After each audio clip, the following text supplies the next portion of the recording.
So, hello, Verena. Hello. Thanks for having me. Why glass, Verena? What is it about glass that's made you want to spend your life making?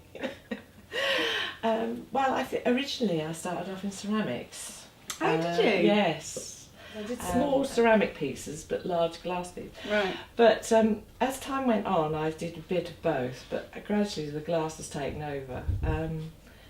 Basically, I think it sounds a bit, but I enjoy the colour, and it's somehow, although it's somehow cleaner.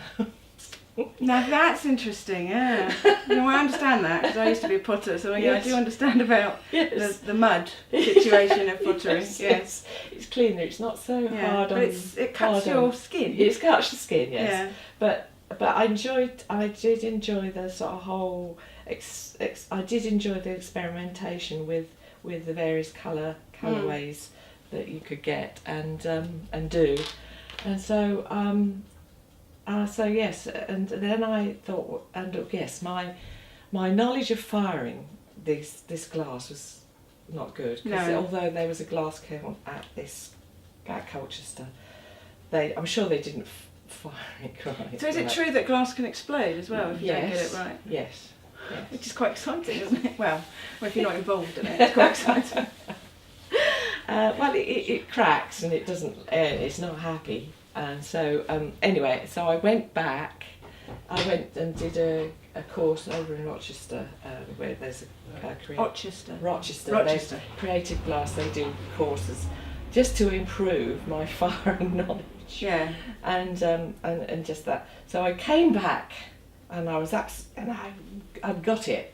And so I've sort of not really looked back since then.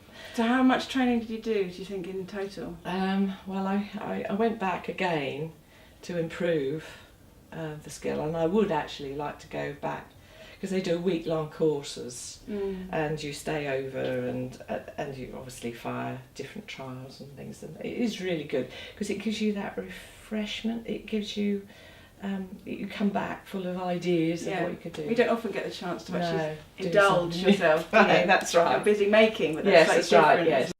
So, where do you get your inspirations from? Obviously, you get it from the Suffolk countryside. Yes. Yeah. This work sort of came from when I went away the second time to do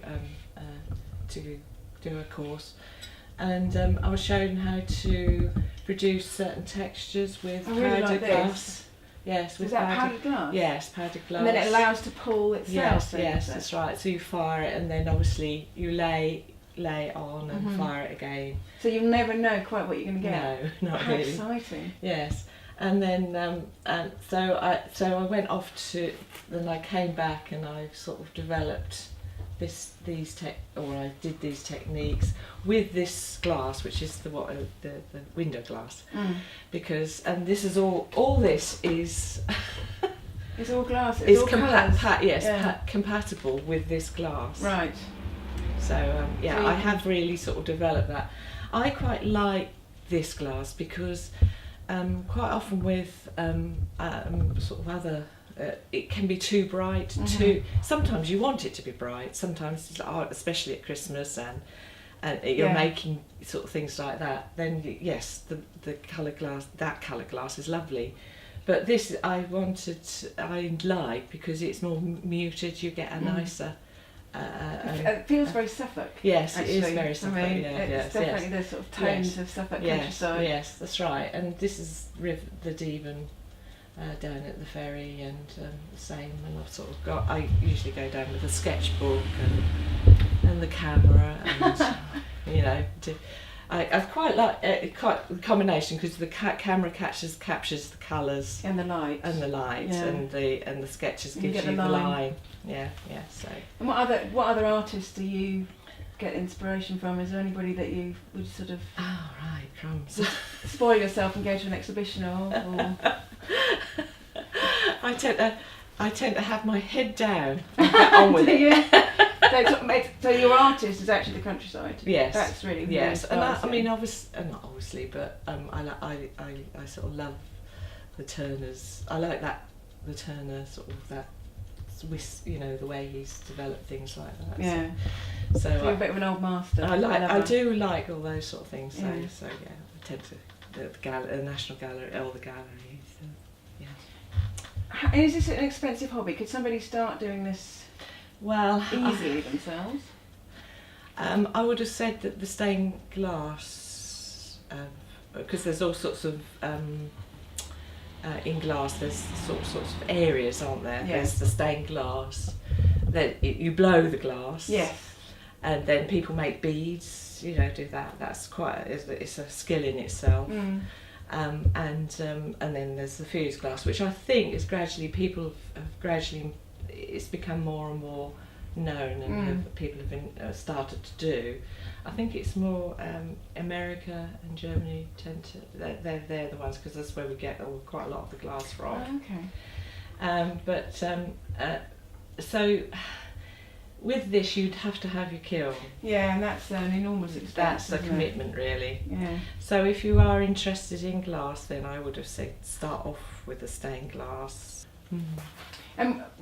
Is there something funny that's happened to you with glass? Have you had something explode or? Yes. Excuse me. Excellent. I've kept it because it's too.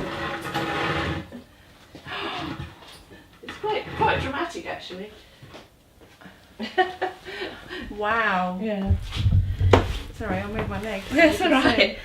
So that's an enormous solid piece of glass now. Yes, that's melted, and that was copper. That was copper.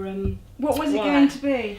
I think it was a big bowl with a dish which I put copper wire in, and that's another. And what went wrong? It overfired. How long for?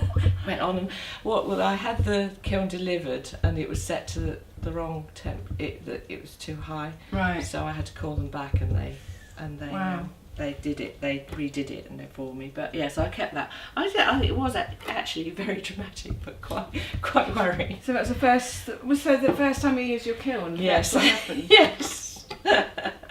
And for your work, you've obviously got your own gallery, which is Reunion Gallery in Yes. Felixstowe. Yes. Where else can we see your work?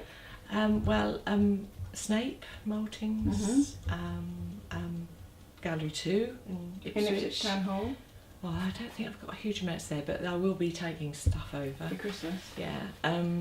Went up to the Oldborough exhibition they have up there. There's a place out at Hadnam I have some work. Right. At Bury St Edmunds. So you're around the county. We Yes, can find you I- somewhere. Yes, very sort of Naze Tower. Gosh, the Naze Tower over in Walton on the Naze. Okay. She's got an exhibition. You know, she has this. If you go to the seafront, you'll look out and you'll see this tower in the distance, and Michelle exhibits loads of stuff over there, and I do really well over there. Oh, So. excellent. And what makes you Suffolk made, Verena?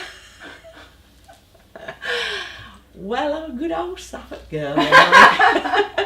So you were born here, I was born here. and then you rudely went off to Nottingham. Yes, but I had to come back. So did you have your family in Nottingham and bring them back? Yeah. Yes, and both our mothers were here, I suppose. But I did miss the Suffolk countryside and everything. So I came back. And you brought your children up as Suffolk. Well, they were sort of half. Oh yes, they are Suffolk. Whether they like it or not. Yes, that's it. Yes, they had good Nottingham accent when they came back, but they've lost it since. So. Right.